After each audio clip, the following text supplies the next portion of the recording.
Have you ever woken up more tired than when you went to bed, thanks to your own snoring? If you're here, you've probably heard about the Trevalisse Anti-Snoring Mouthpiece and want to know, is it legit or just another late-night ad scam? Let's cut through the noise. Trevalisse is a mandibular advancement device. Yeah, a mouthpiece that gently shifts your lower jaw forward to keep your airway open.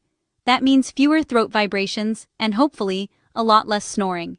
Now, this isn't some new miracle gadget. Devices like these are backed by sleep experts and have been around for years. The Sleep Foundation and Harvard Health both say mouthpieces like this can really help, especially if you've got mild to moderate sleep apnea.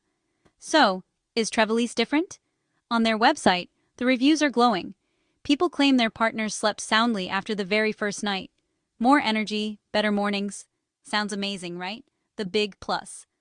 Trevalisse skips the annoying boil and bite setup. It's soft, medical grade, and ready to go straight out of the box. And yes, it's BPA free. Here's where I have to be real with you. No mouthpiece works for everyone.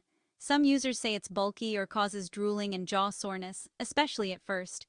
And if you have serious dental issues or severe sleep apnea, this is not your solution. Talk to your doctor.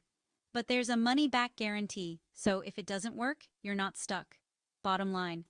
Trevalisse is a legit science-backed option for many snorers, but it's not magic. Manage your expectations and definitely check with a professional if your snoring is severe or you have dental concerns. Better sleep could be just a mouthpiece away, or not.